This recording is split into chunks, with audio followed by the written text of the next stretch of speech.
So, all righty. So, welcome. We are the AI Salon Ethics Club. And I just wanted to introduce Tony Rhem. Dr. Tony Rhem has been, he was our first speaker for our first ever AI ethics meeting.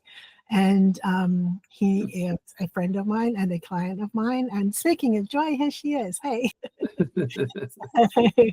So, I will let Tony introduce himself and I will step back. Okay. I want to thank Vicky for inviting me back. So I must have did something right the first time.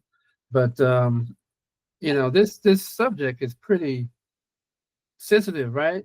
And we got a lot of stuff going on in this administration, a lot of things. But in general, even before this new administration came on board, these are things that we need to be aware of, especially, you know, this is our personal data that we are dealing with, and you know, we work with government services every day, and then as we get older, we have you know, Medicaid, Medicare, all that, and we all have Social Security numbers, so it's sensitive data.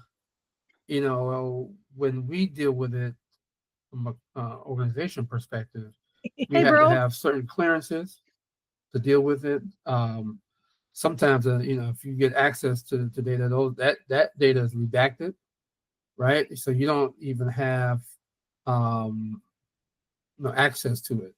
And then we anonymize a lot of the data that we use in AI for training, and you know, so you can't identify who that person is. So we go to great lengths to minimize that access to privacy, to private data, the PII, you know, and because it just gives you so much power when you have it, the things that you can do with it.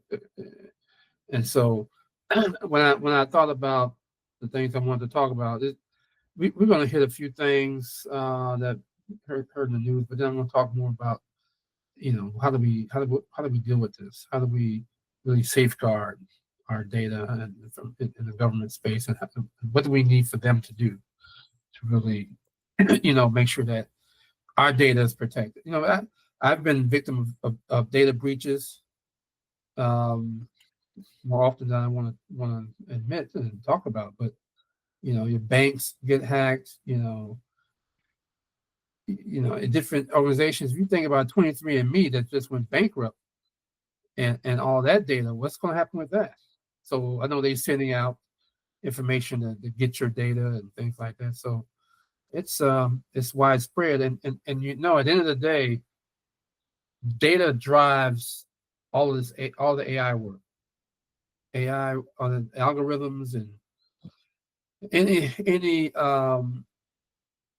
solutions we build in AI. We need data. We need really good data, and one thing came up in talking about this before, some other people, and is that when you have a individual such as Elon Musk, who has an AI company that has now access to your personal data and violated 5 laws because of what he did. Yeah, and to get access to that, his ability to use it is like limitless now. So what you look at is, okay, you really have to have a court order to be able to access somebody's Social Security number and all the other personal data. Like I said before, to get access to that, you have most of that stuff is redacted. Roger has raised his hand. Yeah, is there actually any, I'm not taking a position now, is there actually any evidence that Elon Musk or anyone working on the Doge thing has connected a pipeline from the data they're looking at for the work they're doing to anything he's doing in any of his private businesses? Or is that just speculation? No, there isn't anything that said that he didn't. Well, sure, And there's it's nothing not that you anything that can said that say he murder, did. right? So, We don't assume you did. I mean, innocent until so, guilty, right? so you err on the side of caution. So, Well, so no, we don't you're know on the that side he of did, innocent and we until don't know that proven he didn't. Well, I saw something in the news the other day that he did have access to social security numbers. He right, but did. my question is, okay, he has access over here, but you're talking about a business over there, and there's no evidence of a connection. There's speculation, there's concern, understandable concern, but there's a big leap from concern to saying he's doing it. Well, it's not a big leap. So Well, come on, it is. in my mind, it's not a big leap. If he has access to it, we don't know what he's doing with it, or if he's doing nothing. I don't trust him. You may trust him, but I don't. Well, what Especially we when there's a forget lack is of that it's not transparency. him having access to the information. It's all those kids that work for him that have no control on what they do with the information. So they can do whatever they want with the information because they have access to it. That's the question. It's not Right. him. He doesn't even care about anything. I mean, it's what the people under him are doing with that information and with the access that they have to that information. Yeah, that's true Well, too. because our data is valuable to that. It's like gold to Absolutely. data people. That's huge. Why do all companies sell our information, our data? Why a lot of other companies, or good or bad, let's not call them names. Why do they want our information? Because then they turn around and they can use it to either sell us or who knows what else. I don't want to go where my mind goes. So when I posted that question, Vicky, it wasn't necessarily to say that we are going to connect it to Grok 3. He could be generating his own model. I mean, the evidence is those people that he's hired. Some of them have been implicated in situations where they've leaked data. So, that actually has been proven. And I do agree with Roger, although there is not evidence that he's, taking that data and taking it to his company. Who's to say he's taking it through Starlink or to all his other companies? He can just build a new model with all that government data and start connecting points. I mean, that's why I'm assuming, why did he bring in hacker type people and not like accounting, like forensic type people? Like, that's, if they were really auditing, they would be. That's easy because he has this ethos of disruption, right? Right. He doesn't want gray suited, calm, normal people. He wants people who break things. And so, I don't think it's hard to explain why he hired the sort of people didn't hire, why he scooped up the sort of people he did. I mean, they're the kind of disruptive people that he likes to work with. And that's okay, because disruptors are good. Well, to some degree.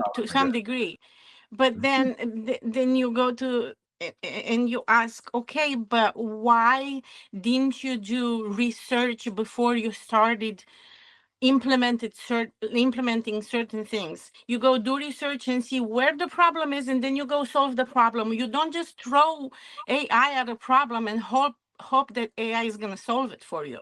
That's why they ended up firing and then rehiring, because they realized they made mistakes. So disruption is good, but not to this degree. You do your due diligence before you apply it. Yeah, right. But like Roger said, they're not even thinking about doing that. So it's it's so many things that so many paths that we can take on this discussion. Do you guys see my screen? Yes. Yes, sir. So do you see one PowerPoint, or do you see like two? Just one slide. Okay, good. I want to make sure I'm sharing the right thing. So, we kind of talked about some of the things I'm going to touch on, and this is a great discussion. And we might, we probably don't even need any slides, right? But I just wanted to go through this and kind of guide the conversation. Something about me. Well, I've been in IT. I guess, it's going on 40 years, but I've been running my own consulting practice for this is our 35th year. I originally got into AI back in the early 90s. Well, really in 1989. I graduated with a master's in computer science and specialization in AI. And for 10 years, I worked with, as a consultant, a lot of different AI vendors, helping them implement their AI solutions at different clients. We're talking about expert systems and neural networks, anything from insurance quotes to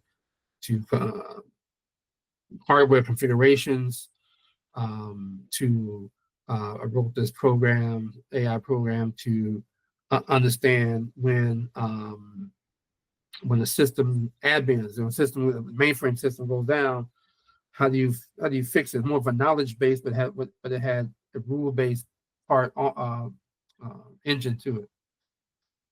So I've been involved in AI in the 90s, and it got kind of a bad rap because it wasn't Star Trek-y enough. There was all this promise of robots and things that we talk about today. This is in the 90s, and people wasn't seeing it, and so it was like it kind of faded, but it didn't go away.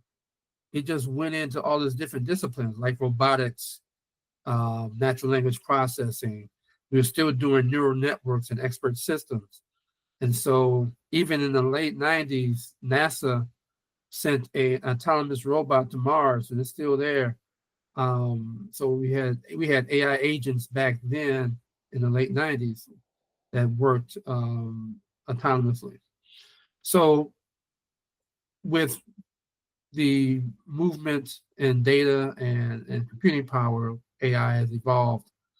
But I know in 2000, that's when I got into knowledge management and really dived into knowledge management until around 2015, where I saw the integration of knowledge management and AI coming together. And I coined this methodology called knowledge as a service. The actual reference architecture is in the DoD handbook. And I spoke at a DoD conference, and they published the framework in their handbook, systems handbook. And that framework was used at the IMF. We had a project at the IMF to do a integrated digital workplace, and it had elements of CAM and AI in that. So, those are some of the things that kind of evolved over the years, what I've got into. Since about 2020, I've been on this AI ethics and governance because I saw the proliferation of AI systems and processes and tools. I said, man, this technology is moving much faster than I ever even thought it could.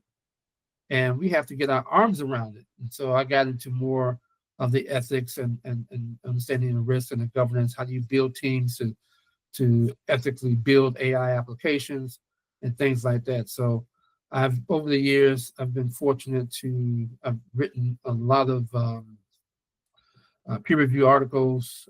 I've been writing my blog since 2008, and I got about 190 entries in there.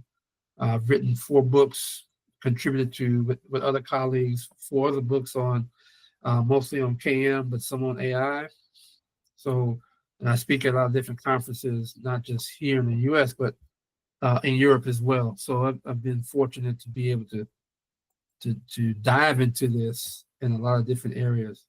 And now as you guys know, the AI Salon, I mean, really love what everyone's doing at the AI Salon, because you're at the touch point of AI, because AI has become so accessible, with ChatGPT, Bard, and all these things, and then all the other tools. This is all these myriad of tools out there. I'm trying to make sense of them, and you guys really dive into that, and knowing Vicky the way I do, we've had conversations about some of the latest tools and how you should use them and things of that nature. So I really love the work that the AI Salon is doing, and now going into this topic of AI ethics and governance, It's really important. So I'm going to fly through this presentation and then, let you guys, continue our conversation, and feel free to interrupt me at any time.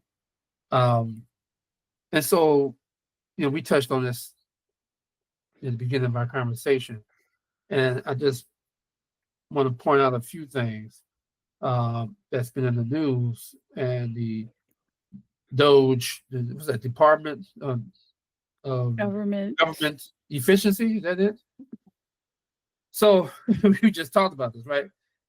So Doge says, this is the article headline, needs to know the government's most sensitive data, but can't say why. However, in the article, it does indicate that Doge is really looking at this data to try to uncover fraud.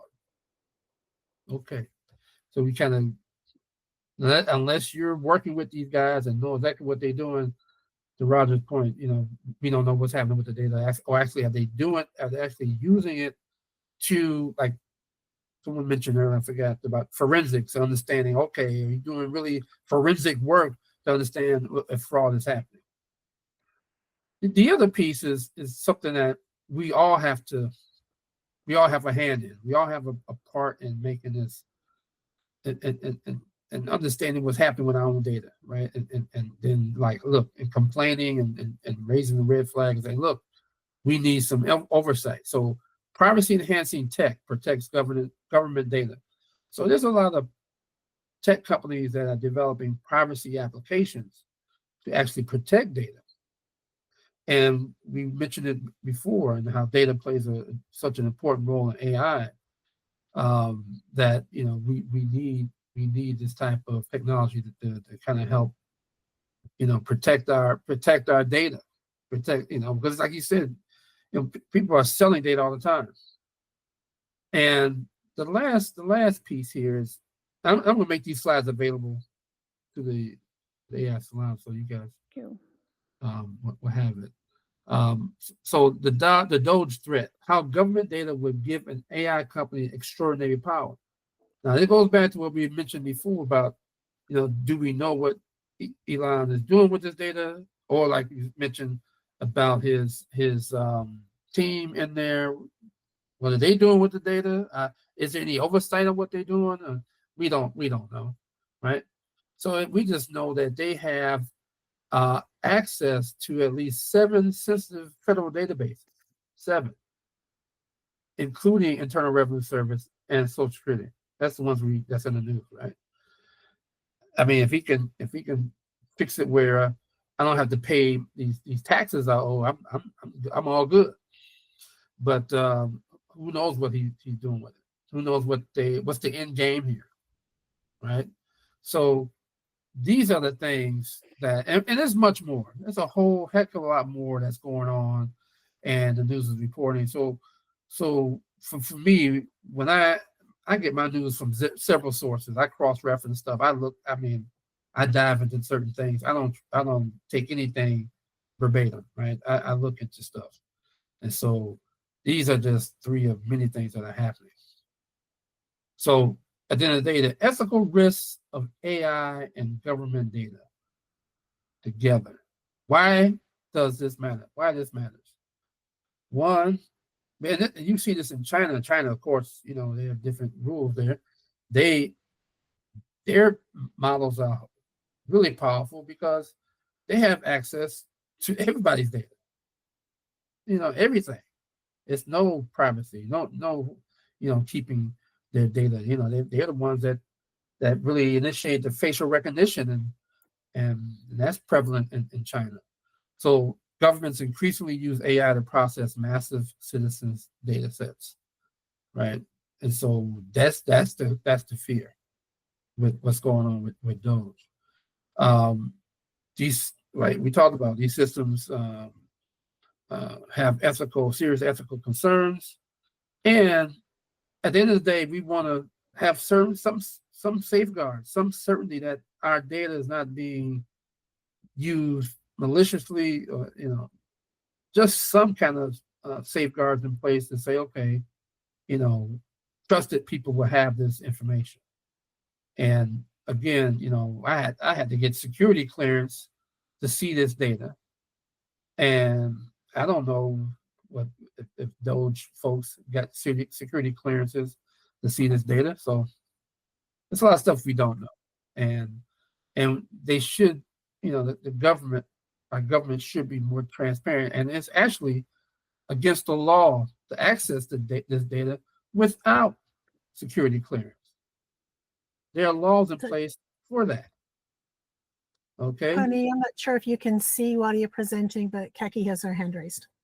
Okay, yeah. Okay, go ahead. I'm really curious what, we hear about the security clearance, but what does that process look like? I mean, I know in financial services, we all have to get fingerprinted and all that stuff, but what does a person have to go through to get that security clearance, and how long does it usually take? Okay, so if you are going for what's that? First level private, you can see private data.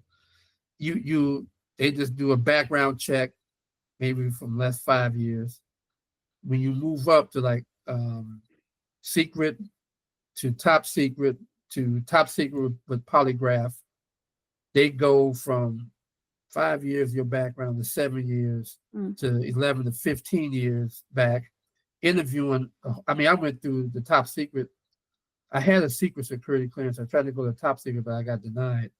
So I got to level secret. It took a couple of years to get that security clearance. Right. So the first level is confidential. And most people can get that. And so it takes time, and they do fingerprint. I did the fingerprints, the whole nine, right, for the secret security clearance. And that took over a year to get it. Wow. That's right. How long these security clearances. The thing we're talking about here is not the sort of data that you need those kind of clearances for, right? It's private, but it's not secret in the sense those are sort of different senses, right? Right. So for this data, absolutely, it's more of a confidential, and so confidential doesn't take that long. The confidential, if it's sped up, which in this case, say, this is a government situation, and you have a ongoing effort, they can speed those things up. It may take 30 to 60 days to get that confidential security clearance. So you're absolutely correct. And so once you move up in more data and access to more stuff, then it takes longer and you get more scrutinized with the fingerprints and so on. But other than that, they just do a 5-year background check, criminal record, everything, right? Just for the confidential. Yeah. So, yeah. Thanks for answering that. Yeah, no problem. Yeah, if Vicky can do what you just did, someone raise their hands and let me know. Something I'd like to clarify here is, it seems like there's two very different risks we might be concerned about, and I'm wondering whether it's one, the other, or both. So one is sort of traditional AI training, we'll call it training risk, where you take large amounts of information and you try to learn sort of general things from it, where the specific items in the training set aren't particularly relevant. It's really having the massive amounts of data that's important. Then the other concern is sort of the more traditional concern about things like social security information, which is essentially like identity theft, where having a single record out of that, even without worrying about mass quantities and AI, leaving AI out of it completely, simply having access to sensitive, personal identifying information is a valuable, is valuable on the gray market and the like. Are we talking about both those or only one? And if so, which one? We're talking about both because only one of them is really AI related, right? It's only the mass collection and mass processing that's AI. The other one's just straight up identity theft. Yeah, straight up identity theft. Yeah, right. But it's the same data though, right? You're absolutely right. So that same data is used for AI. You can do a lot of different processing with that data. So when you develop algorithms, you usually have a purpose, right? For that, a business case for that algorithm to be developed. You have user stories and use cases that you have developed so you make sure you can test and train the algorithm.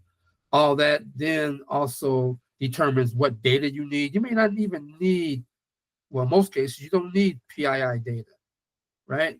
So that's usually how you develop an algorithm. You really hone in on getting the right data for your application so you can train it right, and not have a lot of noise in the data that you don't need. So it's a lot of that work that goes on too. You just don't get a bunch of data and say, hey, here's a random algorithm, let's do something with it. You really have to be prescriptive in how you develop this. If you're capturing data to do some malicious thing, then you have an algorithm that's geared toward doing those malicious acts. And then you would take that, privacy data and do whatever it is that you want to do in the malicious form. But we don't know, so because it's a myriad of things that you can do. If you look at the when the actors strike and what they did for what they were after for they protect their intellectual property, and these AI tools like Midjourney, and just taking all these different images and creating a new one. But those images are copyrighted, and folks that develop that, they want be compensated if you can generate new art from that. Or if you've written scripts and then you use a chat GBT to take all these scripts in and write you a whole new script, and then you don't credit all the other references data that you used from these folks that developed it. So it's that sort of thing as well. But it's all dependent on what the use of the AI algorithm is for, or generative AI is a great example of the different things that you can do with all this myriad of data. And but it's just we don't know where the data is going, how it's being used, what algorithms are being developed to leverage that data or not. So it's a wild west. If it's out there, not only the identity theft, which is huge. I mean, just on its own, like you said, with no AI, this identity theft folks can steal your home. They can get credit and loans based on your information. That's insane enough. So and these safeguards not only help with identity theft and and things of that nature, but it also helps in getting that data for AI that can perpetuate any type of situation that the AI algorithm wants to do. So at the end of the day, we want to protect the data, and that's the key, protecting the data. We if you guys go to airports, you see where at the airport and the security line, they say, look at the camera. They are taking facial recognition, right, based on your picture and that they take and your ID. They also have a disclaimer that they purge that data. Now we just give them at their word that they're purging that data. Now, at one point, they were also having facial screening at the gate, and you can opt out of that. So that became a situation where most airlines stopped doing that because people are like, I'm not doing that. There's no law that I have to have a facial recognition when I walk into the plane. It was done at security. Why are you doing it here? And what you doing with the data? And they had no clear communication around that. So a lot of them stopped doing that. And that goes back to that facial recognition and tracking and hell, what you do with my data sort of thing. And so people were speaking up with that. And so just on that alone, and is what we need to make sure that we as consumers have a voice. So this next slide talks about bias. Sorry, before you move on, Suzanne has a question. Sure. And then It actually Roger has worked another out question. well because about even the bias. Great. So I know we talked about the different types of data or what you were different concerns, and we were talking just about like PII. But also too, really one of my concerns, and it's not that it's right or wrong, but it could be used irresponsibly, right? Right. Bias, which is taking multiple points of data. So that means if they have my tax return, let's say I was on Medicaid or Social Security or Medicare, so they have medical records, they have information about that. Let's say I have a business and they have maybe business financial data about me. They know about, all other programs I've applied to. So similar to that United Health, where they're declining people for benefits, they can use multiple data points about a person in the government, as well as racial, gender, all this, to discriminate by who qualifies for benefits and who doesn't. So that was one of my concerns. It's not just, hey, we have your Social Security number, we can go set up some fraudulent credit cards, or which is a concern. We should all be concerned about that. But it's also misuse of the data, if they have that data about you personally. There's also the other side, which was mentioned, just having general government data, especially some of that classified data. There's lots of things that could be done. So yeah, I think I think AI is great. There's lots of good things. It will be able to help automate like contract approval processes, or lots of other like more manual jobs that really could be automated. But there's lots of information that they have that we all just willingly give to the government every time we fill out forms and talk about all kinds of things. We're just willingly giving this information to the government, attached to our Social Security number, and they just need to pull these points of data, and then we apply for some benefit program, and boom, they're like da da da da, and like, no, you can't get that because, hey, look, you have this record over here, or you did this here, or you did that there. So Absolutely, yeah, that's a great example. So they're connecting the dots. The AI programs, you can give it different disparate data about you, but the AI program can figure out, who you are. If you just give a month and day and not year of your birth, and you give a couple of other pieces of information, they can pull this together and kind of figure out who you are. That's the other thing. We're not really giving them everything, but the AI program, put everything together. And you're absolutely right. There have been cases where people have been denied looking at all those different data points, for coverage, for insurance coverage and things of that nature. And they may be accessing older data as well, because I had a case where the insurance company was accessing data that was old, that was since been corrected, but I went through hell to get them the right data from the doctors that I was seeing, so I can then be approved for the insurance policy that I want.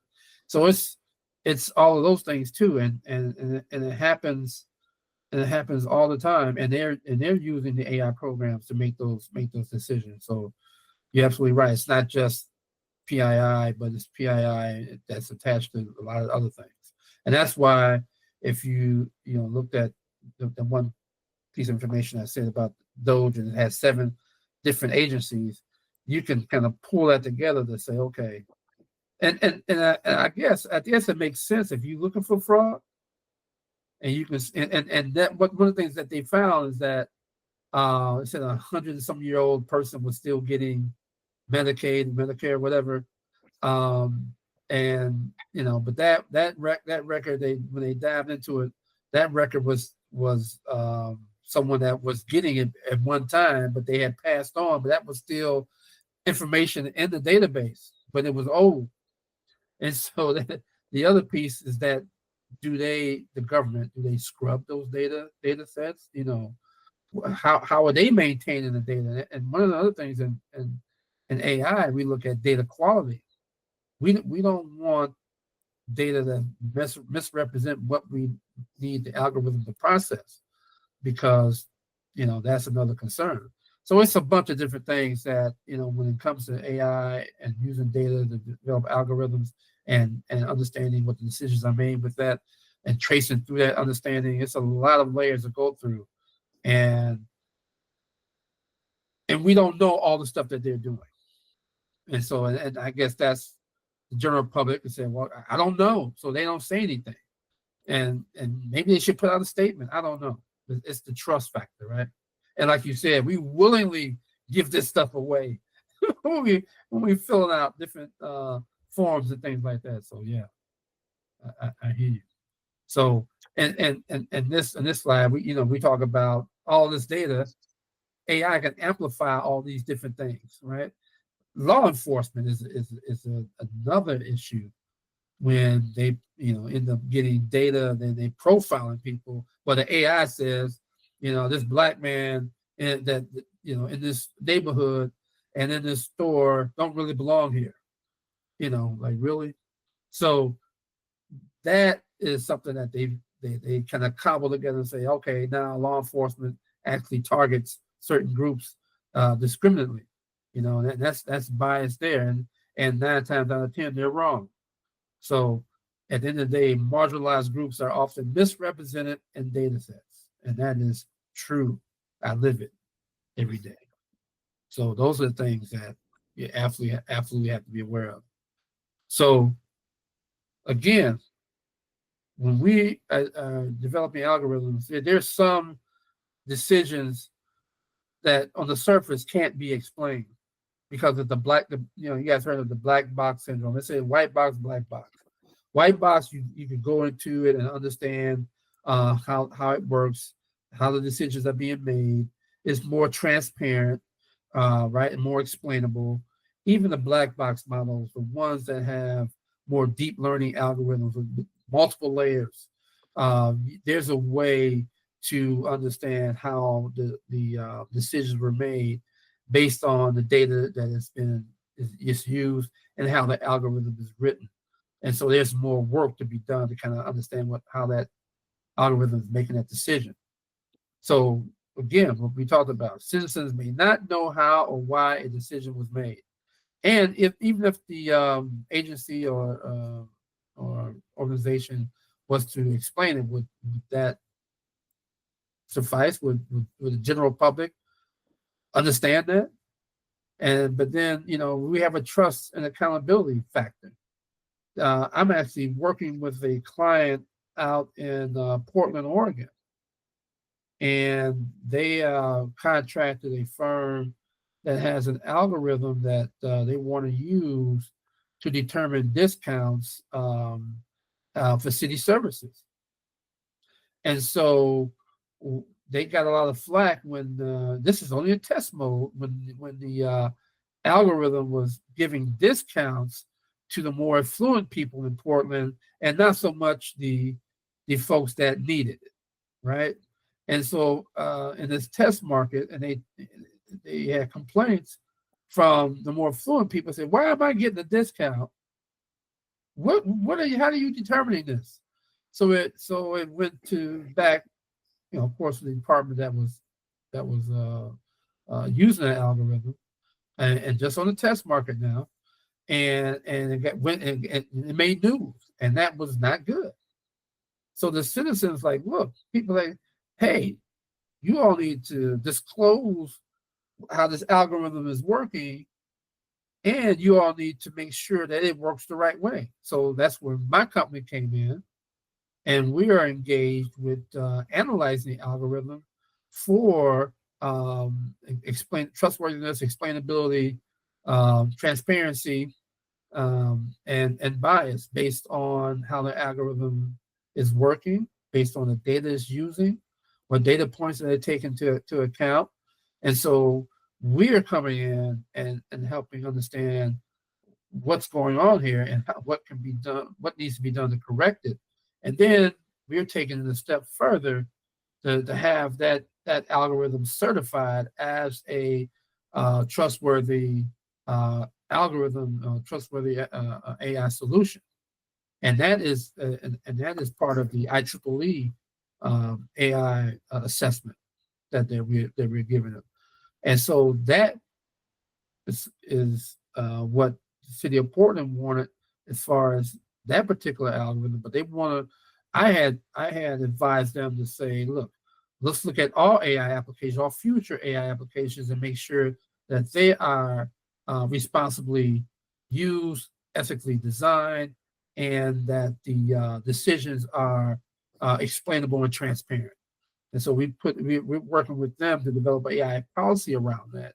And that is because, that's customer facing, that's the citizen facing, everyday folks using this service backed by an algorithm. And that is something that they want to make sure has the public trust.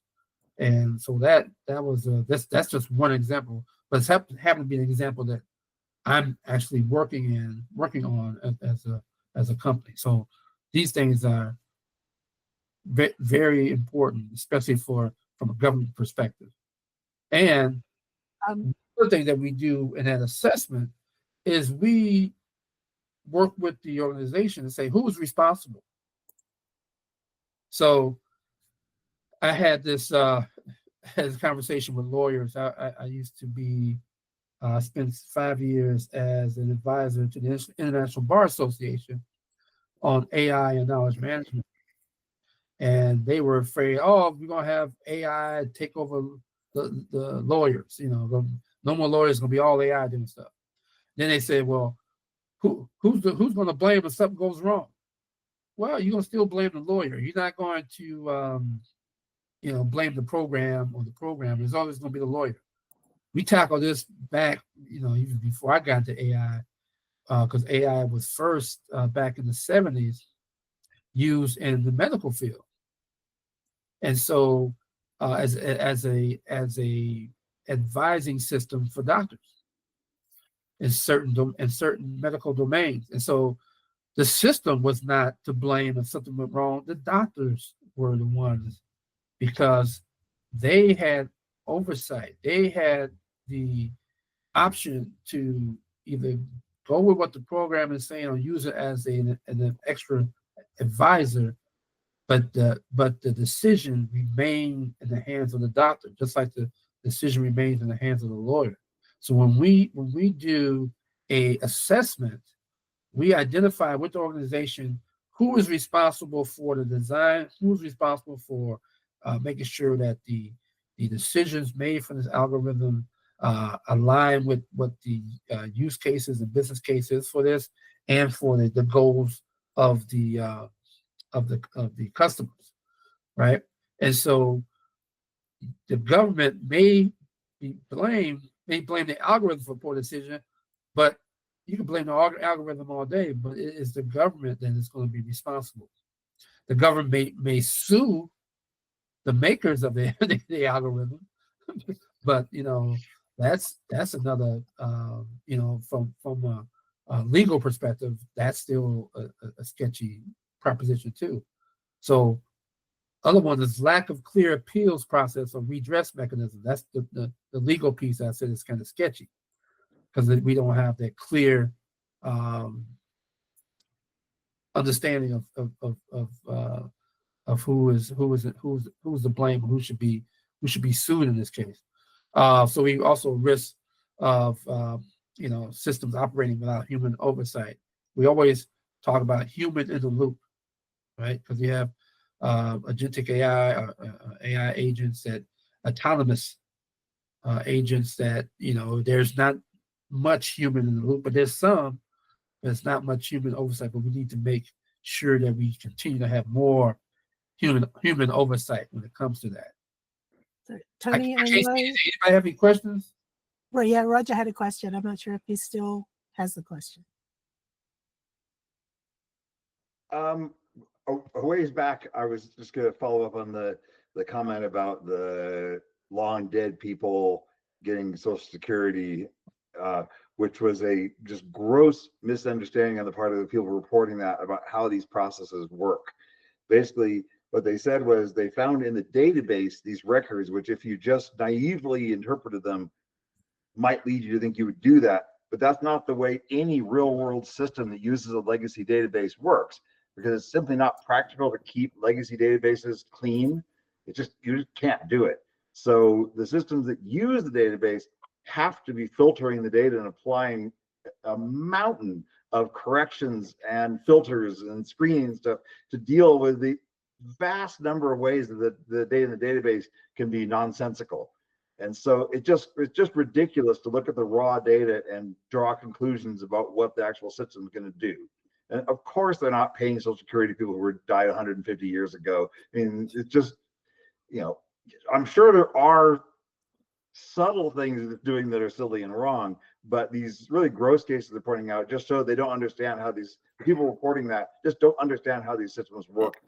Yeah, you know, it was my understanding Absolutely. that those dates were due to COBOL language, which the average user would not know about. And so, Yeah, I heard that. Yeah, you guys are spot on, man.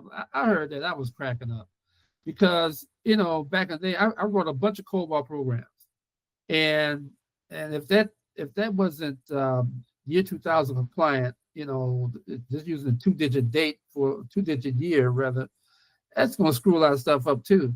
And to Roger's point, you know, there's a reason that you would use historical data, archive data, but then you still keep it. Like I said, I don't think they delete anything, but you know, you just can't look at it in a vacuum.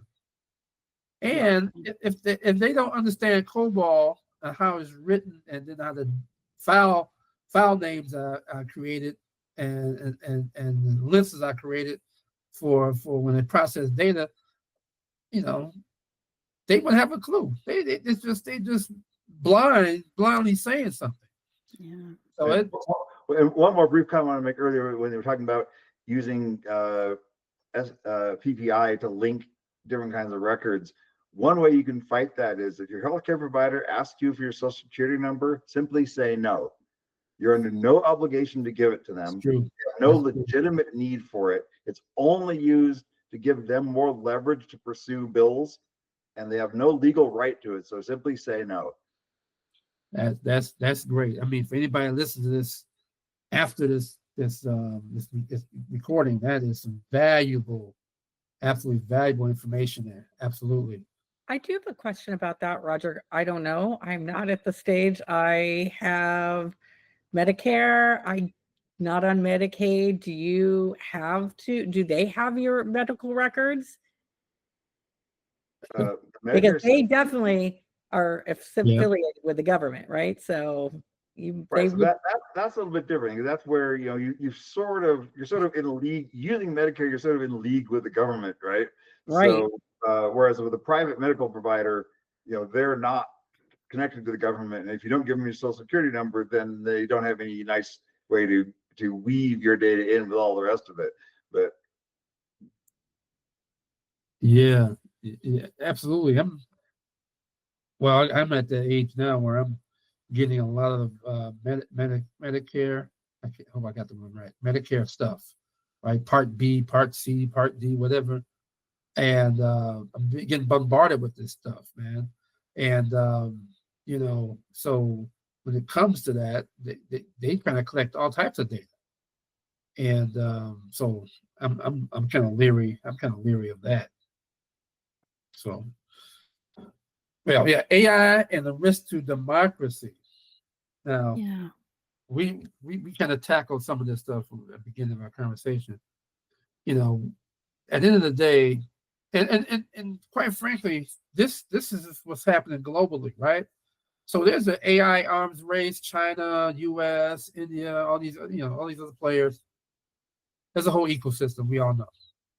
So, and it's a fight to get to the top, because we do not want a centralized AI power, one that has everything, right? It just that's too much power from one country. So the risk of authoritarian and surveillance and suppression. Just look at what's happening in China and what they do. Imagine that everywhere. And we know in the minority communities, there's a digital divide. So there's a unequal access to computing power, to AI systems. However, just about everybody has a cell phone, but you'd be surprised how many people don't. But a cell phone gives you access to a lot of other AI tools as well. So it's that first one's a really tough one though, because we don't control what China does, right? They're going to do whatever the hell they want. absolutely. If they choose to build a AI system that is centralized and covers 1.2 billion people, does everyone else in the world want to not have something like that and have only China be the one who's got that? And, you know, it's like a, you know, damned if you do, damned if you don't situation, it seems like. Right, exactly. Because like you pointed out, it gives them unprecedented power over their people and what they can learn and what they can do. And it's like, oh damn, you know, you guys are doing that, then maybe we need to do that. And so and it's not clear that it's only limited to their own people, right? If you've got a machine that's like true. that, That's true. what's to stop you from starting to vacuum up data from other societies? And, you know, probably not to the same extent they can do it domestically, but you can imagine them getting quite a bit of leverage over other societies by applying that technology to what data is available. That's true, because DeepSeek, I don't know if you guys heard, but DeepSeek was they looked into that and see how their algorithms are sending data back to China. So I don't know how true that is, but that's something I've read a couple places, and how that you really understand how that algorithm, because it's open source. That's what we're. It's open source, so everybody's getting it. That's one way to, you know, kind of get your hands on people's information. But yeah, so we got to be leery of that too. So yeah, you're right. It's not just China. It could be others as well. Yeah. So if we can resolve that, we're really doing something. So it gets back to what we've been talking about, right? We often lack clarity of where all our personal data is going, but I think Roger was saying that in some cases we don't have to give that data, right? And we all see that opt-in, opt-out, the consent, even with cookies on your laptop, you know, you opt-in, opt-out. But there's not enough ethical questions on the third-party use and resale of data. We just mentioned earlier about how the data is being resold. I know for a fact my data has been resold because I'm getting calls from folks and I have no clue who they are. Right. Me too. And I'm thinking, who in the hell told you this or sold you this about me? And I'm opted out. I'm not, you know what? I went to LexisNexis because there's a process you can go through to get pulled from all of those. But then I signed up for Optory. It's called Optory. And like every other day, I get something that says Radaris has my stuff that's online. You know, there's literally counted them. There's over 100 of those sites that buy and sell that data. And you have to individually go to each one to opt out. That's insane. Yeah. Wow. Because it mentioned that before. I mean, because that's revenue. They're selling it. And I even get emails from, because I go to conferences, and for some reason, somehow they get these email addresses, email lists. And I've been pinged on an email. They got my email address. Then they asked me, do I want email addresses from such and such conference? And sometimes it's the conferences that I go to. And I'm thinking, I know people have paid a lot of money to be able to get access to the email list. And so, one, I'm not trusting that. Number two, I even reported to a conference before too. I said, hey, you check a look at this email. These guys can't be legit. And then they put out a message that no, these guys are not legit. If anybody getting this email, do not buy any list from them. You know, and so they, that's happening so often, and it's just, it's hard to manage that and get out of that. So, yeah, I mean, it's crazy. I think that we could use more regulation, but it's that whole thing with AI is that we have to be careful and not do what happened like in the EU where they established stuff too soon and it created changes. So like, is there, I always wondered if the government would set up some sort of a committee or council that could be up to date on those kinds of things, right? Yeah, it's real challenging. So there's a bunch of organizations. I know the NIST, National Institute of Standards and Technology, they have an Yes. AI framework and standard, ethical standard with AI, specifically generative AI. You have, looking at more of in the US, there's several states that are doing it. The ISO has a standard for AI now, but a lot of this is OECD is more international, and the US is part of OECD, and the EU AI Act. To your point, they're leaders. When you're a leader in something, and something that's evolving so quickly, you're still playing catch up. We're all playing catch up, Right. Every and day. right. And so at least they have something, but they're constantly trying to improve it, because what's happening, and this is the general perception, is that the regulation is stifling innovation. But I see where it could be a happy medium here, what I call minimal viable governance, that you still are able to manage and put some guardrails around the AI without stifling innovation. Right. And so it's something that you have to actually work at and be prescriptive about, and take every situation, every application, every AI tool development on its own, and make sure that you're not stifling innovation, but you're putting guardrails in place that won't harm people, won't bring unnecessary harm to your own organization. Yeah. So those are things that you're right. It's that balance that we have to hit as the train is moving. Like you're building airplanes in the sky, things are moving, but you still have to, keep managing this. And okay, so go back to the IEEE AI assessment, right? So in this private AI, public consequences, the private companies, it's hard they were not,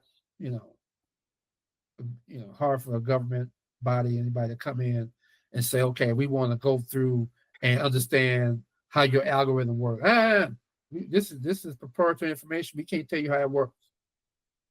So you run into that a lot. And so, without some legal battle, or if it's a situation where they're trying to get a client or to use their system, and the client said, no, you got to go through our security protocol, and that's the only way we will use it.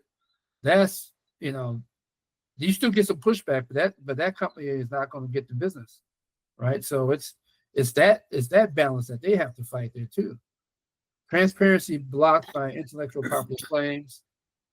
That's getting the legal people involved, and which some companies I'm working with now, we have found some security vulnerabilities in some of the AI applications, and and so it's one of those situations where people would stop, halted the use of those applications, and actually are decommissioning solutions built on these AI applications.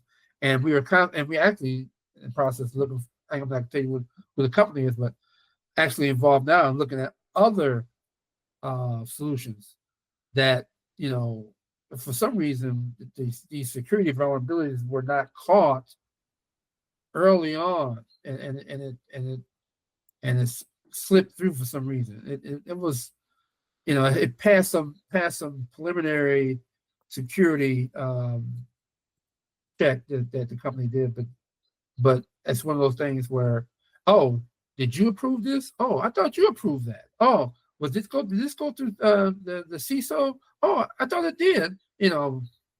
It's who's on first, and that happened, and they had to a month later they had to halt that. So those are some consequences that we're dealing with, today, and actively doing. So how do we move toward all of this conversation, all this talk? We great conversation, right? But how do we move forward responsibly? How do we some kind of minimal viable governance? But we have to all kind of work together. I always envision that business, large or small, academia, as well as government working together to establish these ethical processes and frameworks, right? You just can't have one voice at the table. You have to have more forward-thinking people involved. You require algorithm transparency and regular. See, this AI has to have constant monitoring, audits on a scheduled basis, because when you introduce new data, the algorithm is going to behave differently. If it's public facing with government programs and things like that, we have to ensure public participation and accountability mechanism. We have public events where you have discussions with your political leaders. You can talk about these things, AI applications that's affecting day-to-day services. It's these roundtable discussions and open forums. So to help to get the public involved, and we're building airplanes in the sky. We have to strengthen data privacy laws and governance policy. Yeah. That's a given. But how do you do it, right? It's a thing where sometimes we don't know until something happens. And so, we don't have a regulation for that, a law against that. Well, we're catch up. We're playing catch up. And this group, AI Salon, we know that AI has enormous potential,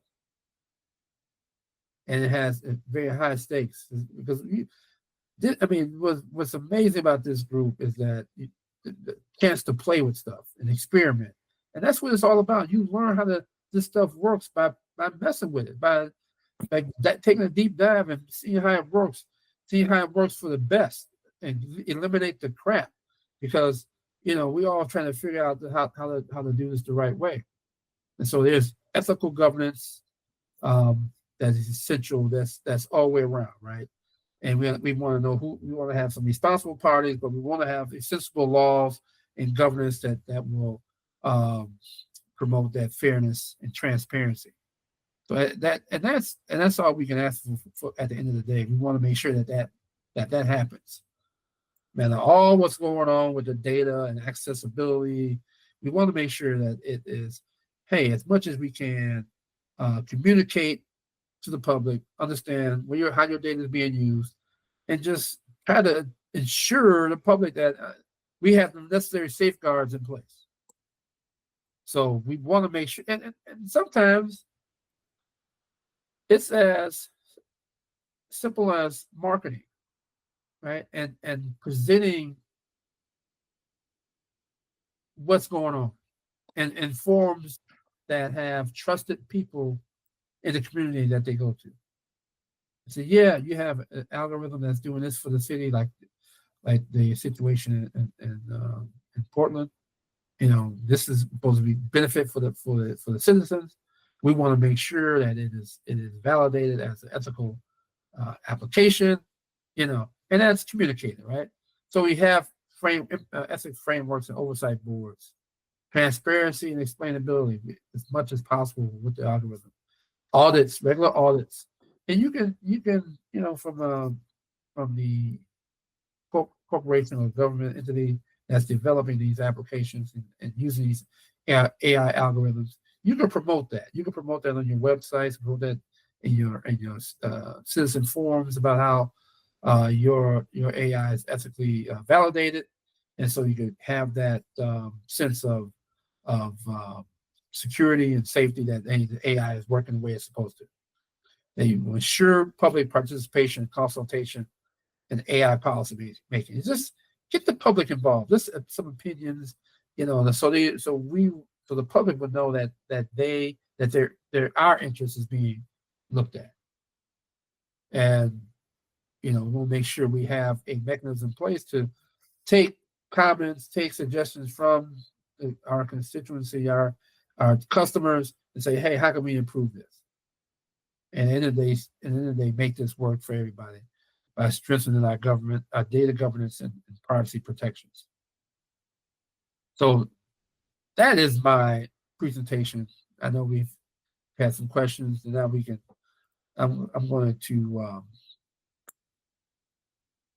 get off of this. And this is my closing. Thank you very much. Thank you, Vicki. Thank you, everybody, for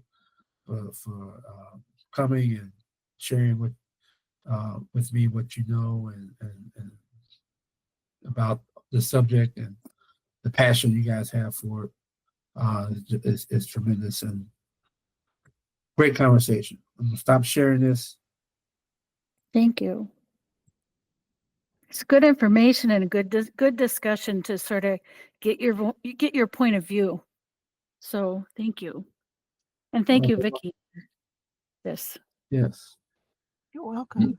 You guys are good. I mean, this is recorded, so you got some great suggestions and insight on this. It's definitely a conversation starter, that's for sure. I remember after 9/11, I was working for American Express, and they established a council of financial services CEOs that would get together regularly, and it was a good thing that they did as an outcome. But I just wonder, they may have some of that with AI. It sounds like you said some organizations do. It'd Right. just be interesting to learn more about what they meet about, what they talk about. Yeah, I can. There's several. I mean, there's even some working groups. I've got involved with the NIST working group, AI working group. That as a outsider, you can contribute to it. You can ask, questions. You can, voice your opinion. There's a new one. I think the ISO just issued an opportunity for people to contribute. So it's cool. it's out there. I'm gonna look up and see if I can find that information and pass it on, because I think the group would be interested in that. And I see Roger has raised his hand. Roger is so polite. My concern about what's going on at the federal level is not so much the direct what they're doing or not doing, because I don't really think these issues can be tackled primarily top down. My concern is with the leadership, or more relevantly, lack thereof, so the direction being set. There's kind of this culture, there's the ocean liner of culture is making a rather sharp turn here away from caring about these issues. And I think that's going to percolate down to the people who should have been the ones to deal with this stuff, the open AIs and lots of smaller ones, and even like university researchers and stuff. Everyone's kind of getting this message that all the stuff we're talking about here doesn't matter.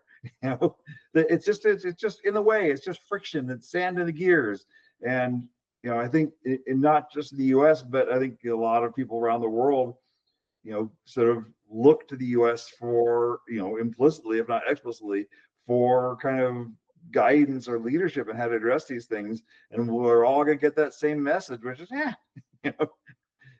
So yeah, I mean, yeah, Roger, I agree with what you're talking about, because I kind of get that feeling too.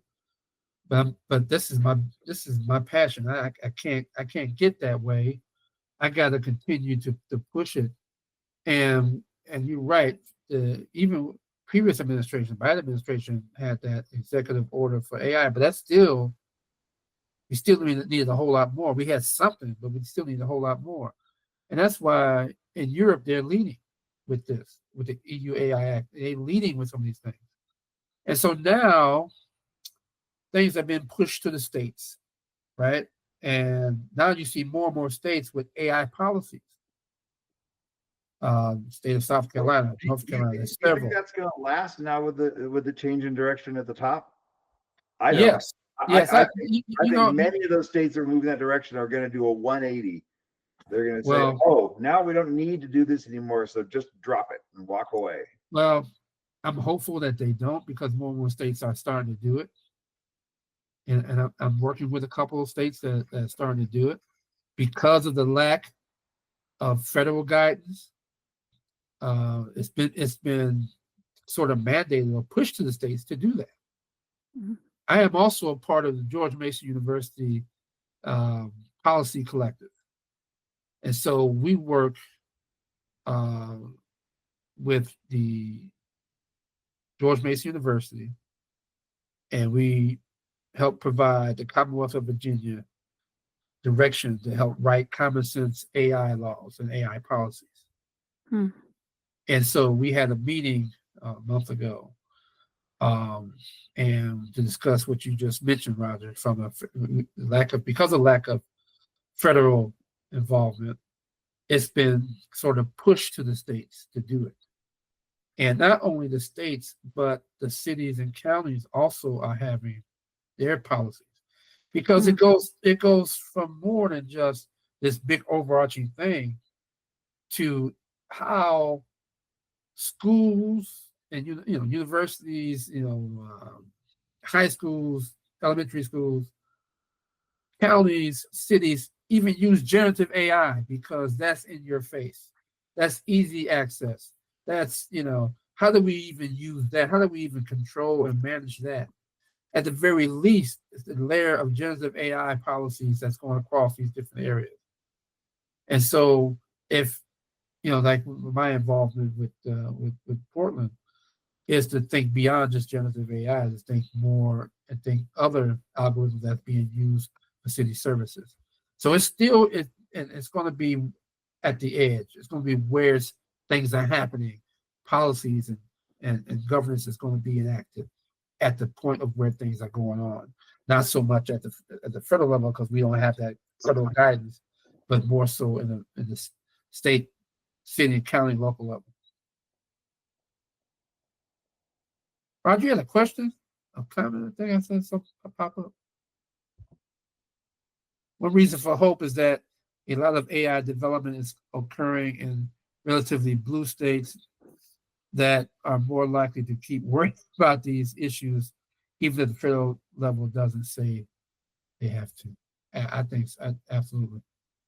Absolutely. And then at the end of the day, when you have folks being affected by these algorithms, they start complaining. You start getting this bad press. You start this other stuff happening.